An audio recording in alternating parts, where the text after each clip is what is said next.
Today we continue on our NHL offseason plan series. Today we look at the 28th ranked team for the NHL's regular season, the Montreal Canadiens. The last couple off seasons for the Habs have been very eventful. Lots of moves, interesting names joining the club. What will we find this year? What do we have to look forward to? And what are the expectations? We'll discuss that coming up next. So welcome back to another video here at Top Shelf Hockey. As I mentioned, today we continue our NHL offseason plan series and we head to the 28th team, the Montreal Canadiens. As I mentioned, I think the Habs are going to be an interesting team to watch this offseason. Ever since Kent Hughes has been the general manager, we've seen a new regime, a new direction, you could say.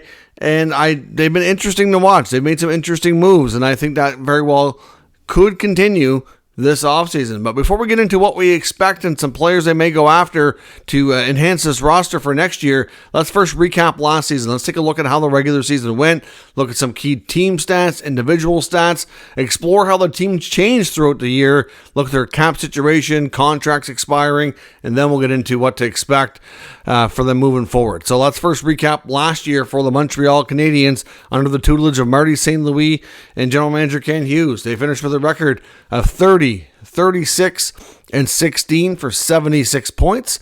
And just for context purposes, they might be 28th ranked in the league, but I think you can take a look at the bottom teams, and it's kind of divided into tiers. And this, to me, is the beginning of the next tier, next wave of teams.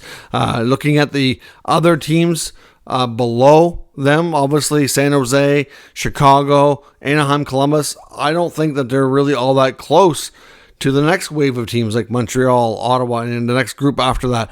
There's a big gap. Like Montreal was 10 points ahead of the team directly below them in Columbus. So it's not like it's they're kind of at different stages, if you will, of getting more competitive and rebuilding. Goals for Montreal scored 232 last year, not the greatest result, 26 overall. Goals against was 27th overall, 281. So obviously work to do at both ends of the ice. The power play was fairly weak, 17.5% for 27th best, and the PK was 24th best, 76.5. So again, lots of work to do, really in all aspects of this team. Clearly, they have a pretty young D-core with a couple of veterans anchoring that blue line, and are there still learning curves, still mistakes? Yes, and that's all part of getting better and kind of going through the process here of becoming a veteran. So to me, it's not unexpected. They also have a good mix, I guess, now of youth and veterans in the forward group. And while some of those forward group have kind of struggled to put up the numbers, which explains the lower goals for. So looking at their top individual performances, they really were led by a small handful of players. Captain Nick Suzuki finished with 77 points. Cole Caulfield, 65 points. Mike Matheson had a really nice season on the back end, putting up career numbers of 62 points. Slavkovsky, obviously in his first year, people were calling him a bust already, which is way too soon for that. I'd never encourage that. It takes players different amounts of time to adjust and develop and all that, and you don't know, right? And, at this point, if he continues to grow the way he did this year, he will be a really good first overall pick. But I can understand, like, if he peaks early and the ceiling isn't much higher, okay, he'll still be a good player, but maybe not a first overall quality player. But still, at the same time, it's always way too premature in 1 or 2 years to call players bust. Like, you need to give it way more time than that. But he broke through with a 20-goal campaign, 30 assists for 50 points. So to me, that was nice. He got a chance to play more in the top six. Or in his first season, he was rarely given that opportunity. So he made the most of it. And playing with stronger offensive players, he was able to convert more and play a bigger role. Not shocking news at all. After that, there's a big drop-off. You go from 50 points to Alex Newhook being fifth on the team with 34 points. And that's in 55 games. Newhook missed a big chunk of time. He still has the potential to be a bigger contributor going forward. But you don't see a lot of the veteran names up there that, I'm sure the Montreal Canadiens in some capacity will be anxious to move on from, whether it be, Josh Anderson, Brendan Gallagher, Yoel Armia, Tanner Pearson. Guys that played a lot of games and just didn't give them much on the score sheet that way. Between the pipes, of course, they had a three-headed goalie monster for a big chunk of the season. Samuel Montembeault emerged as the number one out of that group, putting up a record of 16, 15, and 9. A 3-1-4 goals against and a 903 save percentage. Looks like they're going to run with the tandem of Montembeault and Primo moving forward. Primo certainly made some good strides as well. A young goalie group. Montembeault's not super young anymore. He's got a decent amount of experience, but still not exactly a wily veteran either. But at the same time, his age to me fits this group well, and he'll only continue to get better. And the goaltenders will get better as the defense in front of them gets better, because there's a lot of youth there. And like I said, there's a lot of potential. But, early on in their, it's very common the first few years of NHL defenseman's life that there's still going to be a lot of growing pains and a lot of, mistakes in the D zone. And offensively, that part of the game tends to come a lot quicker for those that are, more skilled in that sense. And we did see a decent amount of change throughout the year, but it wasn't crazy. Of course, near the trade deadline, the three-headed goalie rotation finally came to a close, and they traded Jake Allen to the Devils, getting a third-round pick in return. Jake was a good veteran for them for a few years, originally brought in by Marc Bergevin to partner with Carey Price, and unfortunately Price didn't really play too much longer during Allen's run there. Then he became a good mentor for guys like Montembeault and Primo, and it was a great pro and really highly regarded by his teammates, and especially how he handled things this past season where, he would have liked to have played more, and it's hard to get into a rhythm. You can criticize his results all you want. It's hard for goalies to get in a rhythm when they're only playing about every third game. Once he went to New Jersey, he put up some phenomenal performances and still has, I think, lots in the tank there. So either way, he was traded, and it was one of their more significant changes this year. They also moved Sean Monahan ahead of the deadline to Winnipeg to get a first rounder out of that. There's a conditional third in there as well, but they may not get that, depending on, I think it's tied to the Jets winning the Cup, if I'm not mistaken. So they're getting a first for sure. They also did a prospect swap, trading Yen Misak to the Ducks for Jacob Perreault. And then they extended at the end of the year. They announced that Marty St. Louis, the head coach, has a condition in his contract for a club elected option for 2 more years, and that has been elected. So he essentially has been extended. It will be under contract now until the end of the 2027 season. So the Habs saw some change, nothing too significant. At times they saw some growth, but really overall, are they really any further ahead than they were last year in terms of standings and all that? Not really. Unfortunately, there are young players that they've picked up the last couple of years to make this team better, like Newhook, like Kirby Dach, have suffered a lot of injuries. Kirby Dach, I think it was the second or third game of the season, got hurt and was gone for the season. Alex Newhook, like I said, appeared in 55 games, putting up 34 points. But, if he gets into 82 games, well, maybe he's got a chance to get to that 45 to 50 range, It's just unfortunate the amount of injuries this team has suffered in the last couple of seasons. It's been absolutely crazy. I know last year, if I'm not mistaken, I think they brought in a whole new medical staff as well, because I think there was some concern over how injuries were being handled and whatnot. And I believe, there's a lot of changes as just how the team went about things. But still, this year, they were still suffering when it comes to players getting hurt. So pretty crazy stuff. Now heading into the offseason, for salary cap, they have $9.1 million. They also have 19 contracts on the books for next year. Like, they don't have a lot of expiring deals. So I do suspect that any changes we see within Montreal, we could see a little bit of free agency, but mostly would be via trade if they're going to make any changes. That 19 contracts that they have on the books and the $9.1 million available includes over $5 million of tied up salary cap money, over $4 million in dead cap, and from buyouts or retentions. And then, of course, we have a $1 million overage from rookie contracts. So they've got $5 million tied up that they can't even touch. Now, keep in mind, $9.1 million doesn't sound like a lot of money. But when you have 19 contracts on the books, it's really not that bad. So you're looking at only signing, 3 to 4 players, right? So, and if the players that you're signing are not big time, cap eaters, if you want to call them that, or big salary players, like, it's not a big deal. Now, they also have the contract of Carey Price for a couple more seasons, and we know he's not coming back. So you have $10 million you can go over the cap on LTIR. So they have flexibility there. Now, on the restricted free agent list, they've only got 2 guys, Jesse Yellowman and Arbor Jacki.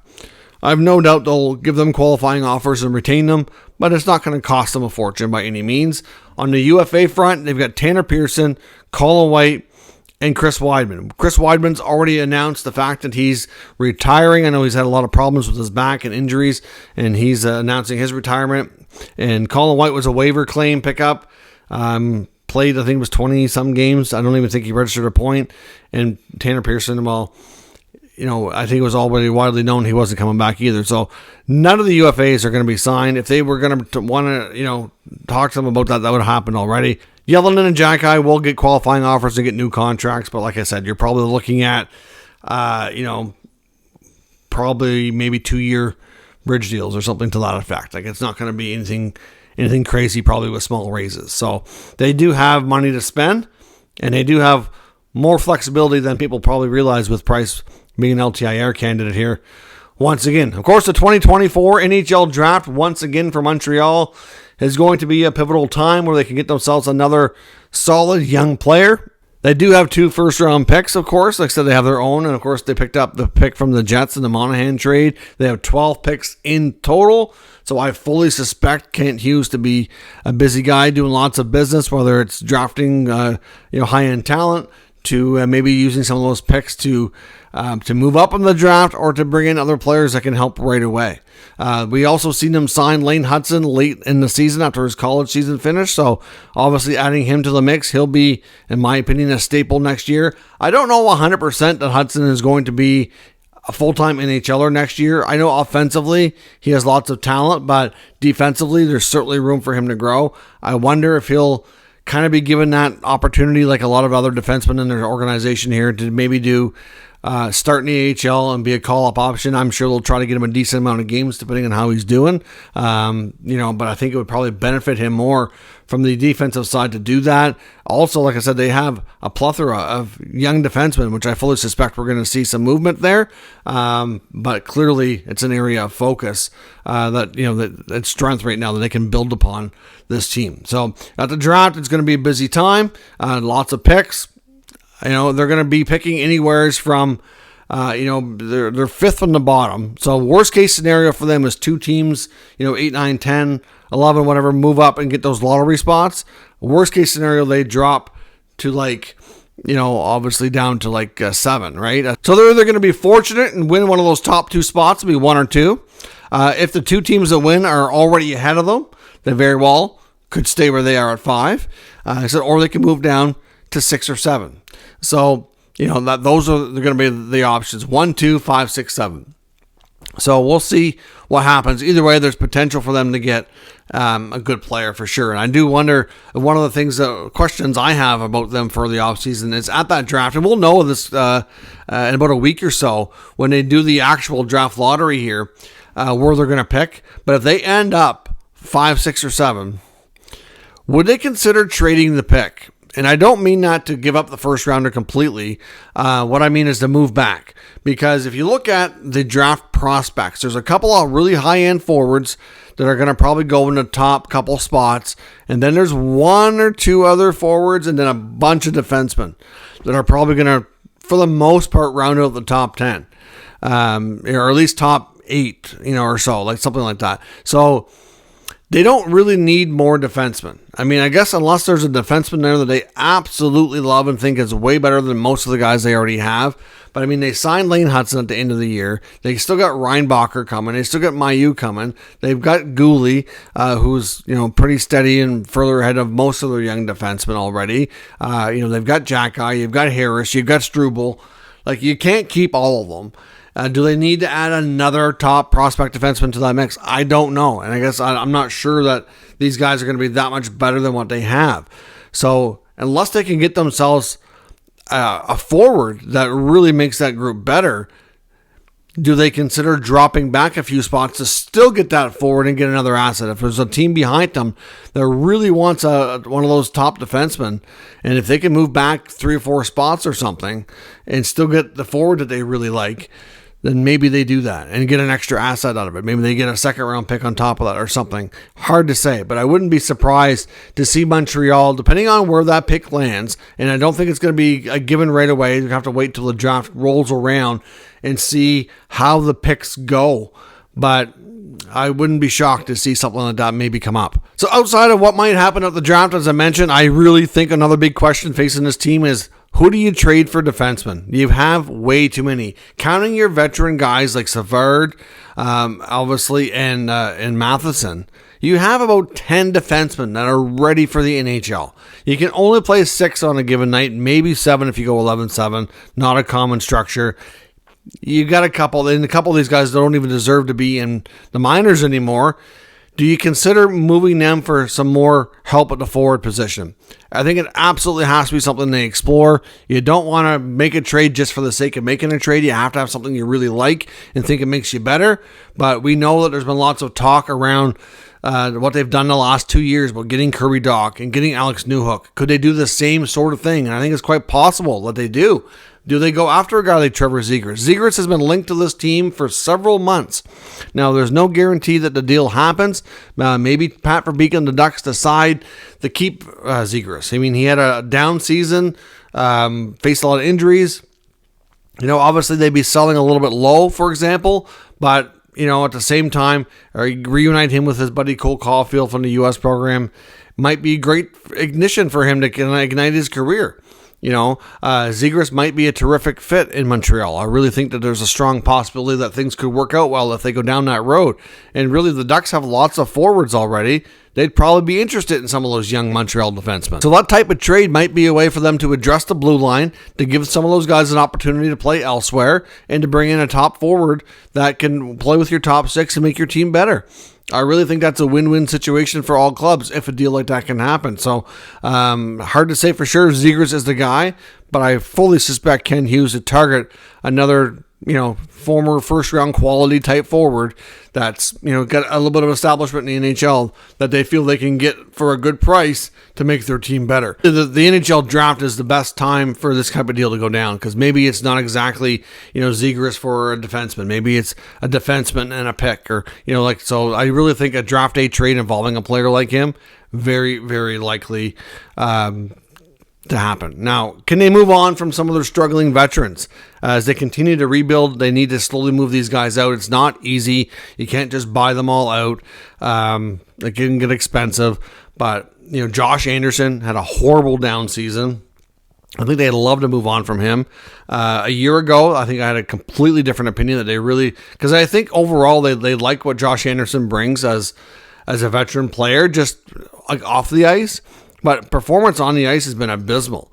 Brendan Gallagher has been on a downward swing the entire length of his contract. Like, that was a gift from Marc Bergevin before he went out the door. And I'm sure that they're not happy with that contract. But again, they both have 3 years left on it. Moving on from both of them is probably not likely. And it's nice to have one veteran guy around. You got to have some vets in that lineup. So can they move on from at least one of those guys? I would think there'd be something that they'll work on. Whether it means, adding a sweetener to a deal or something to that effect would be something I would imagine they'll explore. Did Yoel Armia improve enough this year to be traded without adding a sweetener? He had a nice comeback story after coming back from the minors after being put through waivers and demoted earlier in the campaign. Played a lot better, put up some decent numbers, and I wonder if that's enough with 1 year left on his contract for another NHL club to give him a shot. Would he go to a team like the Sharks, for example, or a team that's obviously looking to bring in some veteran guys that may not be the most competitive? San Jose, Chicago, some of those teams that could benefit from another veteran guy that can play maybe second, third line. I would suspect a guy like Armia could be on the move. And in free agency, will they do anything big? Like I said, they have $9 million with only a couple of RFAs to sign. That's not going to cost them much. Could they make a run at Steven Stamkos? I know Steven Stamkos and the Lightning were eliminated from the playoffs last night against the Florida Panthers. And the way Stamkos was on the ice and the way he was, just the look on his face and everything, I'm not saying he's a goner. I don't think that's a given. I just think there's a lot of uncertainty, and it's far from a guarantee that he returns. Would it be really weird to see him in the NHL with a different uniform on? It absolutely would. But when people talk about, well, if he did leave, where could he go? And people talk about, one, the connection to his former mentor, Marty St. Louis. So that would be attractive for him, I'm sure, if he's going to consider some options. Obviously, completely different lifestyle and everything tax-wise as well from going from Florida to Montreal. But, is that something that could happen? I know Leaf fans like the concept of him going home to Toronto. Obviously, as I record this, the Leafs are also in trouble against the Bruins, down 3-1. If they lose that series, there's suspicions that there's going to be a major upheaval in Toronto. Could Toronto make enough moves that maybe bring Stamkos? I don't know. But I know if you think about connections to this player, you think about, well, if he's going to leave Tampa, he's got a connection to Marty St. Louis. There's his hometown team with the Leafs, which he rejected before and stayed in Tampa. And then, of course, there's Detroit with Steve Yzerman, the former GM. I don't know how good that relationship is. So that seems to be the teams that come up the most when people talk about where could Stamkos land if he's not in Tampa next year. And it's really hard to imagine him not being there. But, Montreal's got a lot of good young players for him to play with. He's got a head coach, somebody he looked up to and was a mentored with, in Tampa.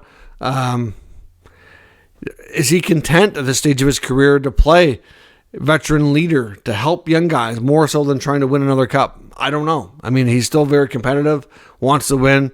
So we don't know where things are at with his desires and, mentally what he's prepared to do.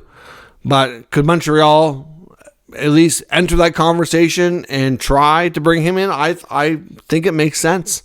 If they can move on from like an Armia and Anderson and a couple players like that and bring in a veteran like Stamkos, that's a major friggin' upgrade. Major upgrade. So I have to think it's something they at least explore.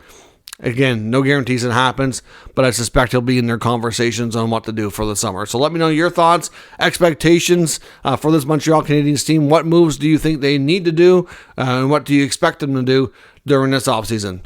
If you're new to the channel, make sure you subscribe and stick around. We'll keep you up to date with the latest news, rumors, and analysis of all 32 NHL teams. Thanks for watching. I'll catch you next time.